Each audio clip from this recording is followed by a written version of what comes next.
What if the universe decided your timeline was a mistake? An impossible event horizon has appeared in empty space, one that leads to a universe where time runs backward. And from its depths, a fleet emerges. Human ships, human voices, led by an admiral who died centuries ago, now demanding our reality be erased. Every choice unravels. Every victory unwrites itself.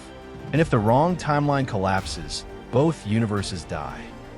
Admiral Voss must cross the horizon, fight in reverse time, and prove that our meaning, still matters, even when physics says it shouldn't. This is a battle for existence and the right to choose our own future. Join us as we explore the moment humanity confronts its own reflection and refuses to be forgotten. Section 1. The place where no shadow should be. There are places in space where darkness makes sense. Behind moons, inside nebulae, in the long, calm lee of a dead planet. But on the morning the horizon appeared, darkness hung in open interstellar vacuum like a wound. The first eyes on it were not human. They were the cold lidars of Array Nix, a listening lattice parked between the Perseus spur and nothing in particular. Nix had one job: measure the quiet. So when its photometers recorded a circular absence of light where starlight should have crossed unhindered, it flagged the result as hardware failure.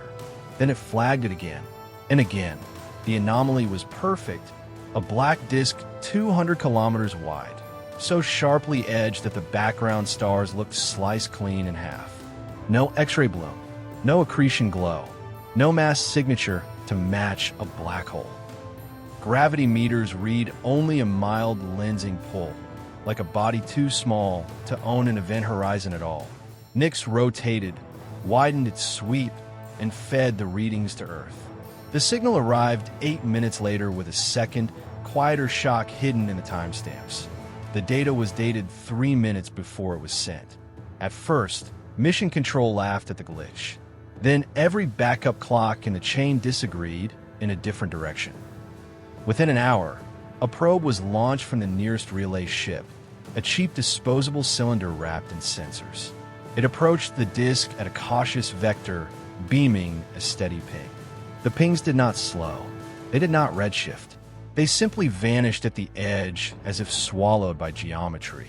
The cylinder crossed the boundary and was gone.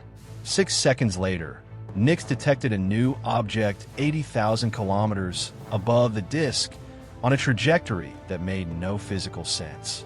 The probe was there, intact, tumbling, broadcasting frantic telemetry. But the feed ran backward.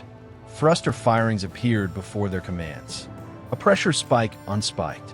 A cracked strut healed, then broke, then healed again in a loop. The final line of the probe's log was the first one it had ever recorded.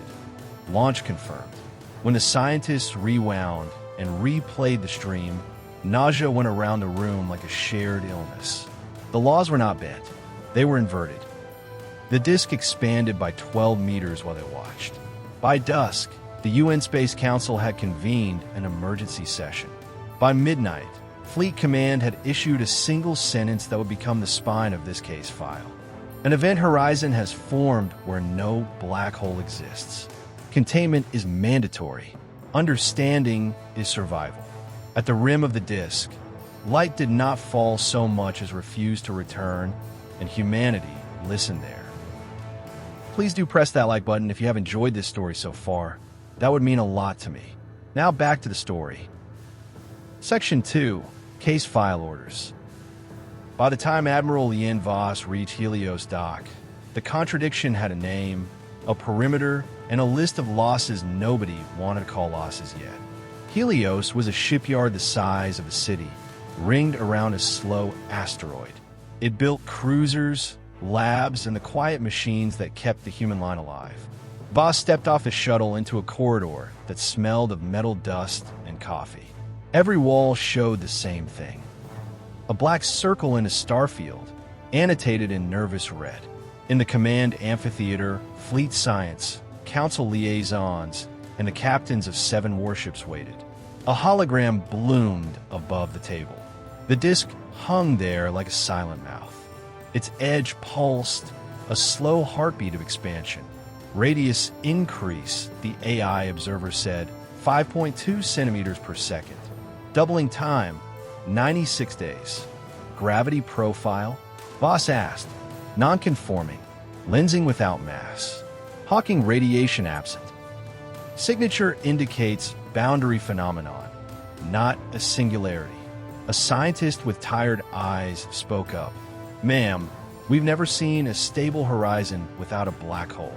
If it keeps feeding, it could grow into one, or become a sink for local space-time. We don't know the ceiling. Voss scanned the room. We don't panic over ceilings we can't measure. We build ladders. Counselor Hyun, a civilian in a suit that didn't belong near vacuum, leaned forward. Earth wants options. Some members recommend immediate nullification, antimatter saturation, gravitic shear, whatever collapses it, and if nullification tears a worse hole in our side of reality. Voss said, if this thing is a door, smashing it doesn't stop what's beyond. It just makes shrapnel. Captain Osei cleared his throat. Orders, Admiral. Voss tapped the table. The disk shrank to a pinpoint and expanded into a fleet schematic. 7 ships linked by gold lines. We form horizon response. The Ardent Hope leads. We establish a cordon at 500,000 clicks. No one crosses without my authorization. Science teams ride with us. We learn what this is before it learns us. A young officer glanced at the reverse probe footage looping behind her. Ma'am, what about the time inversion? Voss watched the log run backward. Launch becoming landing. Fear rewinding into calm. Time is a river, she said. But rivers split. If there's a branch out there, we find where it goes. And we don't let it wash us away. The room had been waiting for certainty. They didn't get it. They got something rarer. Resolve that didn't pretend to know the ending. Heliostok shook as engines woke. The Ardent Hope slid free, a spear of dark alloy and human stubbornness. 6 other ships fell into line, and somewhere far ahead, the shadow horizon kept drinking the stars. Its rim glowed faintly, as if laughing at physics. If you have enjoyed this story so far, then please do subscribe and hit the bell icon to listen to more stories like this one. Let's get back to the story now. Section 3, The Backward Echo. The shadow horizon was never silent. Even before the fleet reached its containment line, Admiral Voss heard its presence in every channel. A faint tremor beneath the static, like breath drawn against a sealed door. The Ardent Hope drifted into final position as instruments flared to life, and the ship's hull shivered with distant gravitational tides that should not have existed. Nothing this small should bend reality at all. Voss stepped onto the observation deck as the first probe of the day launched. It was sleek, sensor-heavy, and programmed to report every microsecond of its descent toward the impossible. Around her, officers spoke softly, not out of fear, but because the air felt charged, as though raised voices might ripple the wrong way. The probe fired its boosters, crossed the perimeter, and shone bright against the black curve ahead. Its signal remained steady for 14 seconds before inverting. The telemetry screen filled with reverse timestamps, then with mirrored code structures, then with a final line that returned again and again. Launch confirmed, looping in perfect defiance of causality. Playback, Voss ordered. The log rewound itself before the AI could comply. Thrusters cooled, then ignited. Impact readings softened, then hardened. The hull's minor abrasion sealed shut, then parted again. It was as if the machine were remembering its journey from the wrong end of time. Source offset? She asked. 83,000 kilometers above the horizon, the AI replied, matching the position of the first recovered probe. Pattern consistent. On the tactical grid, another ripple spread across the horizon's edge. A brief brightening, a subtle widening. Captain Osei stepped beside her. It's still growing. It shouldn't be, Voss said. Growth requires mass intake. but sensors show no drift from the local medium. Maybe it's not feeding on matter. She looked at him. Then what?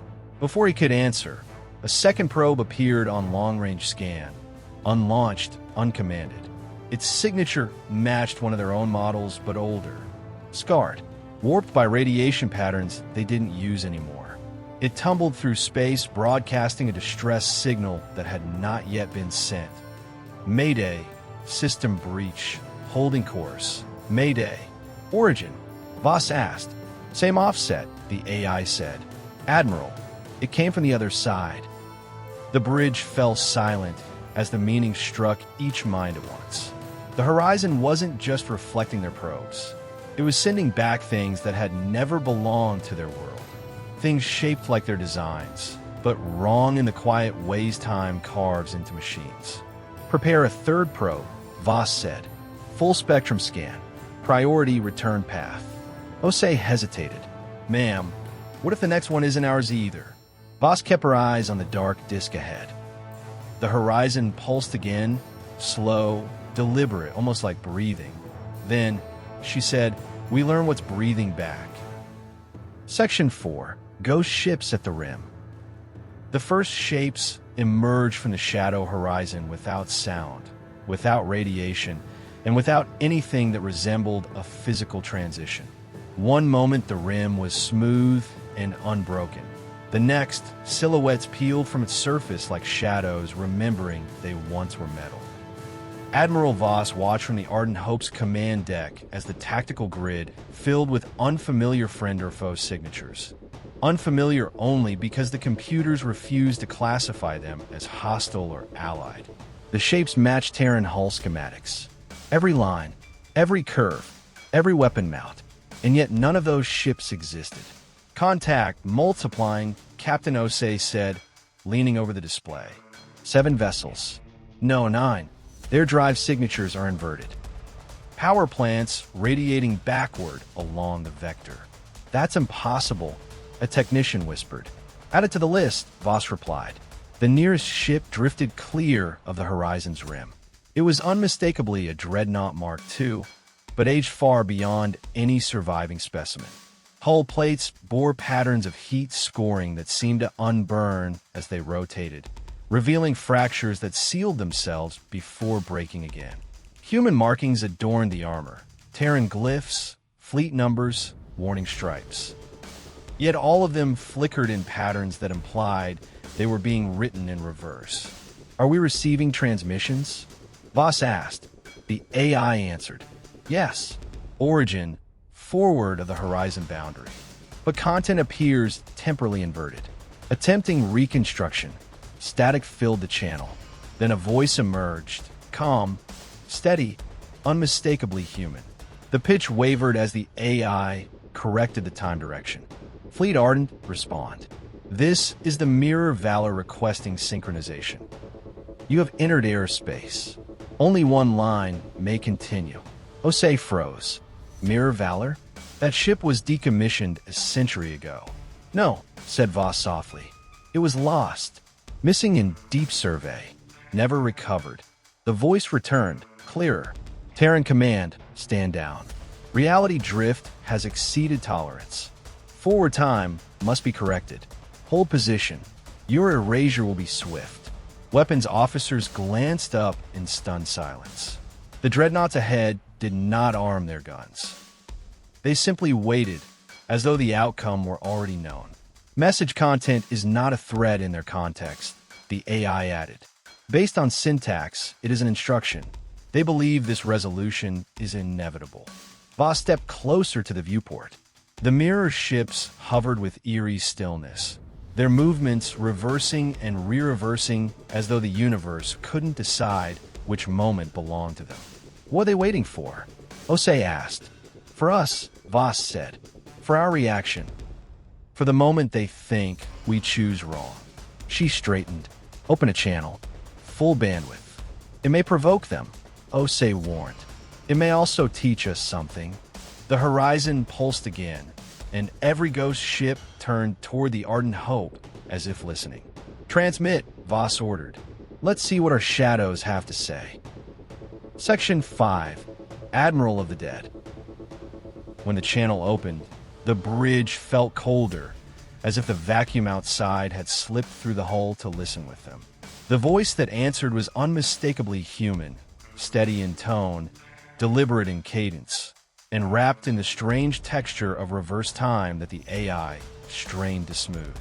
Admiral Voss held her breath as the signal finalized, and the name that accompanied it lit every display in stunned silence. Admiral Jonah Rey. She had studied his campaigns, his treaties, and the final desperate battle he fought before vanishing. No remains were ever found, and history built him into a legend. Yet now his voice carried across a horizon that denied all logic. Terran fleet, Rey said, you stand at a deviation point. Your existence forces collapse. Stand down and accept correction. Officers exchanged uneasy glances. Captain Osei leaned close to Voss. That can't be him. It has to be a construct. Or Voss whispered, it's him from somewhere time runs backward. The mirror ships adjusted formation with mechanical precision, drifting into a pattern that mirrored classic Terran engagement doctrine. But the motion felt wrong, like watching a recording played forward and backward at once. Hull lights brightened before dimming. Sensor spikes flickered ahead of actions they should have followed. Voss stepped toward the display. Admiral Rey, this is Lien Voss of the Ardent Hope. We are not your enemy. We seek understanding. The reply came instantly. Understanding is irrelevant. Only survival is meaningful, and only one timeline may survive. Forward reality must be resolved. Resolved, Osei muttered. He means erased. The mirror fleet inched closer. No weapons fired, yet danger rolled across the distance like a quiet tide. These ships were not probing. They were waiting for confirmation of a choice they believed had already been made. Voss felt a pulse of anger rising, not at the threat, but at the certainty in Rey's voice. He believed they would submit. He believed their story could be overwritten like a failed equation. Admiral Rey, she said, voice steady. We choose our own future. Whatever mistake you think we are, we intend to correct nothing except the belief that meaning can be dictated. For the first time, Rey hesitated. Static crept across the channel, almost like a breath drawn in surprise. Then he spoke, softer. Hope is a luxury we can no longer permit. Do not force conflict. We will not hesitate. The channel cut. The mirror ships shifted, edges shimmering, ready to advance. And Voss understood the truth. The battle ahead was not against an enemy of malice, but against a version of humanity that believed inevitability mattered more than hope. She felt the weight settle across her crew, not as fear, but as a tightening resolve that spread from console to console. They had trained for unknowns, but not for echoes of their own lost history. Even so, every officer straightened, ready to prove their future was not negotiable today here. Section 6, the first clash. The mirror fleet moved first, not with a surge, but with a slow drift that made the distance feel smaller than it was. Their screen lit with energy blooms that rose before the emitters engaged, as if the ships remembered the shots they were about to fire. Doctrine was the same. Timing was not. Weapons free on my mark, Voss said. No kill shots unless they force it. We're defending reality. Target locks slid across the tactical grid. The AI tried to predict trajectories and kept correcting itself backward. The first mirror volley arrived as pale darts, rail slugs wrapped in gravitic wakes. They appeared on sensors a fraction of a second after they struck. One punched through the Ardent Hope's outer shield, carving a molten trench along the port armor. Shields down 5%, Osei called. Impact was pre-registered. Return fire, staggered, Voss ordered. Random intervals. Do not mirror their rhythm. Human ships answered with coil bursts and plasma lances, but the physics near the horizon treated every action like a question asked after the answer. A torpedo left the Hope's bay, then detonated between ships before its drive lit. A beam found a mirror frigate, and the frigate's hull resealed a heartbeat later, the scar sliding away as if time pulled it back. "Ma'am, our hits are undoing," the gunnery chief said. "Then stop firing to win," Voss snapped. "Fire to change." She killed predictive targeting, manual solution, visual confirmation, use scatter, use decoys, use anything that doesn't rely on a future we can't trust. Human captains improvised. Drones spilled out in clouds, each with a different signature. Missiles launched in broken patterns, some powered, some dead, some turning mid-flight to become obstacles rather than weapons. The mirror ships reacted with flawless logic that suddenly had too many possibilities to prune. A corvette, the Sable Ridge, dove between two dreadnoughts and dumped a net of chaff and micromines. In forward time, it looked suicidal. In the reversed wake, the mines expanded into a glittering lattice that the mirror ship's own thrust dragged them through. Armor peeled. Engines flickered. The first mirror ship broke formation. "Keep them guessing," Voss said. "Chaos is our edge." The battle became a storm of half-events. Explosions rewound. Wreckage reassembled. A ship that vanished in fire reappeared seconds later, limping but alive. Through it all, the horizon pulsed, swallowing light and returning none. After 20 minutes, neither side owned a clear gain. The mirror fleet eased back to its line, not fleeing but recalculating. Human ships held position, scorched and rattled, but intact. "Cease fire," Voss ordered. "We're still here." Somewhere, crew members smiled through blood and smoke. On the far side of the rim, Admiral Rey's ships hung like a verdict paused mid-sentence. Voss knew the next fight would not be at this distance. It would be inside the shadow. Section 7. Crossing the Shadow. The order to cross the horizon was not issued lightly. Every simulation warned the same truth. Nothing inside obeyed the rules that let humanity survive. Yet Admiral Voss knew that staying outside meant surrendering the initiative to a fleet that believed forward time was an error in need of removal. Understanding would not come from the rim. It had to be earned inside the dark. A strike group formed around the Ardent Hope. 3 corvettes, 2 science cutters, and a carrier modified for gravitational turbulence. Engines synchronized, hulls braced. Time-sync nodes armed themselves with quiet chirps that sounded almost like nervous breathing. "Once we cross," Voss said, "our readings may stop making sense. Trust your instruments even when they contradict intuition, especially then." Her officers nodded, though unease curled around every motion. The horizon loomed ahead, a perfect circle devouring starlight with the calmness of a held breath. The human fleet slid closer until the boundary filled every display like an ink-black ocean. "Crossing in 3, Osei said. 2-1. The Ardent Hope plunged through. There was no impact, no tunnel, no sense of passing from one domain into another. Instead, everything simply changed. Light bent in ways that made the stars tremble. Debris fields drifted around them, but the pieces moved in reverse, broken panels reassembling and shattered hulls knitting into completeness only to fracture again. Voss watched a ruined frigate repair itself moment by moment, as though the universe were replaying its final breath backward forever. The air felt thicker, though pressure remained normal. Even thoughts seemed to lag, taking shape a heartbeat after intention. The ship compensated with gentle pulses of inertial correction, smoothing the dissonance before it could turn into nausea. "Contacts bearing 06, the AI reported. Vessels approaching. They appeared slowly. Mirror ships gliding on trajectories that did not follow thrust but expectation. Their hulls shimmered with scars that healed and unhealed in endless cycles. Between them moved smaller craft, crewed by figures in suits almost identical to Terran design, except for markings reversed like reflected handwriting. A burst of comm traffic reached them. The AI inverted the sequence. "Forward fleet. Your presence accelerates collapse. Depart while departure is still permitted. Not hostile, Osei said. Not yet.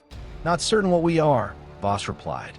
The group continued deeper until a structure emerged ahead. What looked like a station, except its segments rotated in contradictory directions, reversing each time they completed a cycle. Lights pulsed in rhythms that felt like breathing patterns. Voss felt a chill across her spine. They built this, or we did, or something did before either side existed. As the strike group drifted closer, the nearest mirror ships adjusted course. Not intercepting, but escorting. Admiral, the AI said, their trajectories imply intention to guide us. Voss studied the horizon of unwinding stars and exhaled. Then we follow. Whatever truth waits here, it's choosing to be seen. The Hope advanced, carrying humanity deeper into the realm where time remembered them wrong. Section 8. The Logic of Erasure. The escorting mirror ships guided the Ardent Hope toward the rotating structure until it filled every viewport like a drifting riddle. It resembled a station only in the crude sense that it had mass and intention. Segments spiraled in opposite directions, reversing their own momentum every few seconds. Beams of cold blue light pulsed from its core, expanding in rings that broke apart and reformed as if time itself fluttered there. Voss felt the subtle pull of nausea again. Too many events happening in undoing sequences. A docking signal arrived in reverse code. The AI translated. They request arrival. They will not board us. They expect us to enter alone. Alone meaning unescorted, Osei said. Not undefended. Voss nodded. Prepare the delegation. No weapons drawn, but I want them available. The airlock opened into a chamber that looked familiar and alien at once. It held the curve of Terran design, but the color gradients ran backward, starting dark and blooming into pale as though light remembered its origin wrong. 3 mirror officers waited. Their suits matched Terran patterning from a century past, but every marking inverted in orientation. Their helmets were transparent, revealing faces that were human in every biological sense, just worn by years that bent differently. Their leader stepped forward. Her voice, when inverted by the AI, carried a calm solemnity. Forward, Admiral Voss. You enter the recursion by choice. That is unusual. It's how we learn, Voss said. Who are you? We are the remnant line, the officer replied. Survivors of the reversed universe. We persist because collapse has not fully claimed us. Yet our existence accelerates instability in yours. Both lines cannot endure. You believe only one timeline will survive, Voss said. The officer tilted her head, an almost weary gesture. Not believe. No. Entropy is direction. Time favors the simplest path. The universe must choose. And you choose erasure, Osei said behind her. Correction, the officer replied. We lost meaning long before we understood it. You still have it. But meaning cannot be shared across reverse time. Therefore, one must be resolved. Voss studied their faces. Their eyes held sorrow, not malice. These were not conquerors. They were witnesses to their own fading. If you destroy us, she said softly, what becomes of you? We survive longer. Not forever. No, the officer admitted. But longer. The honesty struck like a blow. They weren't fighting for glory. They were fighting for delay. For borrowed time against a universe that had already begun forgetting them. Voss drew a breath. There must be another option. There was, the officer said, before the machine broke. The station's lights fluttered, casting the chamber in trembling reflections. What machine? Voss asked. The officer pointed toward the pulsing core. The one that made the horizon. The one meant to merge what diverged before divergence killed both sides. Osei inhaled sharply. It's artificial and failing, the officer said, because both timelines resist what they were built to become. Voss felt the shape of a truth forming. one that demanded more than weapons. "We came here to understand," she said. "Now show us what collapse truly means." The mirror officers exchanged glances, then turned toward the inner corridor. "Then follow," their leader said, "and learn why your hope terrifies us." Section 9. Relic at the Edge of Forever. The inner corridor carried them toward the station's core in a slow spiral, each step accompanied by the faint sensation that the floor remembered where their feet would land before they arrived. The walls brightened and dimmed in a rhythm too irregular to be mechanical, yet too structured to be random. It felt like moving through the inside of a slowed heartbeat. Admiral Voss tracked each motion with quiet focus, cataloging everything the mirror officers did not attempt to hide. At the corridor's end, the structure opened into a vast chamber shaped like a hollow sphere. The center was occupied by the machine, an enormous lattice of silver struts suspended above a swirling well of inverted light. Panels flickered with symbols neither Terran nor mirror crews recognized, their patterns looping and reversing in sequences that looked almost like sentences trapped between meanings. Admiral Voss, the mirror leader, said, "This is the boundary engine, built by those who came before us. It was meant to manage divergence between universes born of split probability, to heal the fracture when timelines drift apart." Osei stared, his breath unsteady. "It's a merge device. More than that," the officer replied. "It stabilizes both lines, prevents collapse, but only if both timelines cooperate. The engine senses intent. It draws on the narrative of each universe to knit them together." "Narrative?" Voss asked. "In reverse time, consequence precedes action. Stories die, meaning decays. We lost the ability to generate new causality. We can only repeat and undo. That is why our universe began collapsing." Voss approached the railing. The engine pulsed softly, its glow folding inward before blooming outward again, a visual echo of time trying to choose a direction. She recognized the ache beneath the mirror officer's words. A civilization trapped in a loop wasn't merely dying, it was forgetting itself. "What broke it?" she asked. "You did," the officer said plainly. "Forward time resisted integration.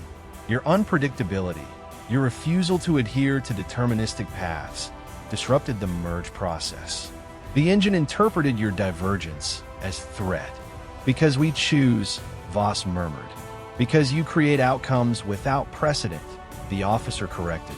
To the engine, that was instability. It attempted to isolate our universes, but the isolation failed. It formed the horizon instead, a leak between realities. "And now it's growing," Osei said, swallowing both sides. "Yes, if uncorrected, both universes end in collapse. One from entropy, one from paradox." Voss stared into the heart of the machine. The swirling light below twisted into shapes that resembled fading starfields, then into branching paths that dissolved before completion. It felt like watching choices die before they could be made. "Admiral," the mirror leader said quietly, "we never sought conquest. Only survival. But survival without meaning becomes another kind of death. We thought eliminating your timeline would restore balance. Now we see it merely buys us time."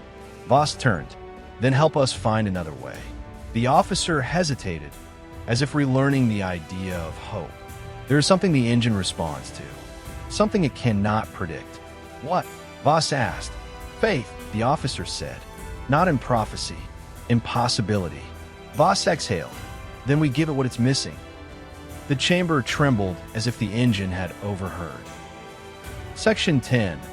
War in a World That Forgets. They returned to the rim with a truth heavy enough to bend more than gravity.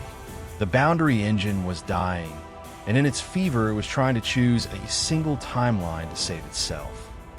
The mirror fleet gathered on the far side like a clenched fist, ready to finish a war it no longer understood, while the forward fleet waited with bruised hulls and a plan that felt more like prayer than math.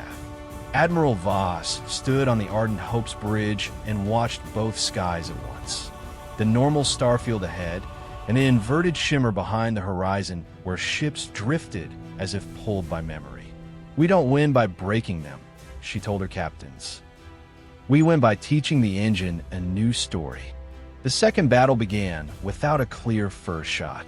Mirror dreadnoughts surged through the horizon in staggered bursts, arriving where they had already been. Their rail flares lit after the slug struck.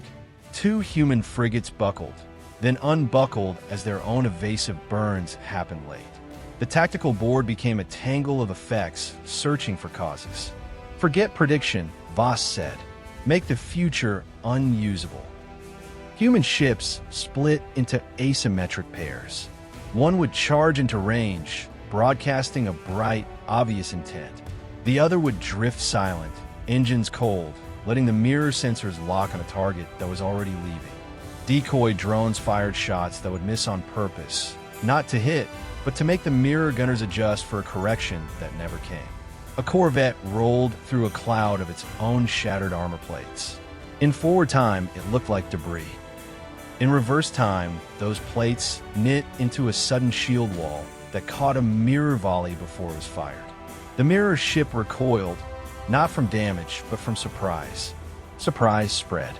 The mirror fleet was brilliant, but it was built on the assumption that logic could map every path.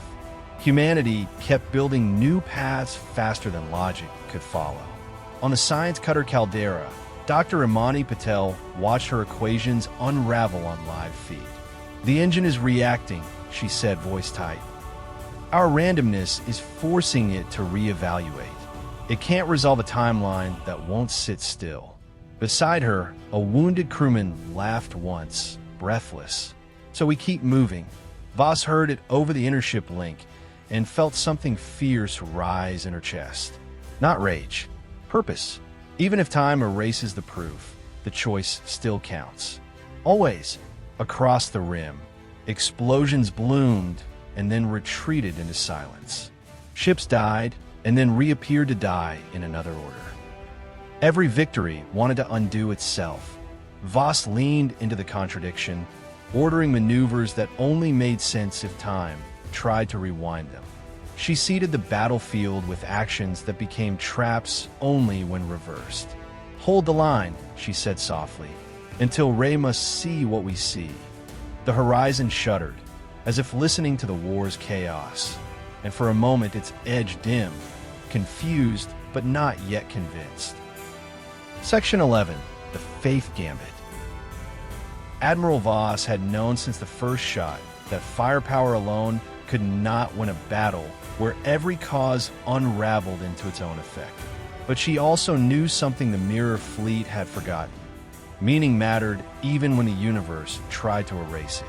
As the horizon trembled with unstable pulses, she saw the moment the battlefield turned from strategy into belief. The engine was watching them, responding, learning. "Begin Phase 3, she ordered. Across the forward fleet, ships executed maneuvers that looked like surrender in forward time. Cruisers fell out of formation. Frigates powered down shields. Several corvettes angled away as if retreating. To any observer, it looked like collapse. To the Mirror Fleet, it looked inevitable. Rey's ships surged forward. But inside reverse time, those same maneuvers landed differently. The powered-down frigates became anchors in a widening temporal eddy. The angled corvettes became vectors in a spiraling pattern. Ships that appeared vulnerable forward side now formed the final edges of a containment lattice the Mirror Fleet had unknowingly helped shape through their own attacks. "The engine is responding," Dr. Patel reported.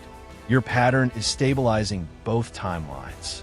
It's reading this as a unified intent." "Good," Voss said. "Lock them in." The Mirror dreadnoughts pushed harder, trying to break through. Their weapons fired in perfect lines of logic, predictable lines. Each burst passed into the lattice and reversed, creating feedback loops that coiled around the engine's core.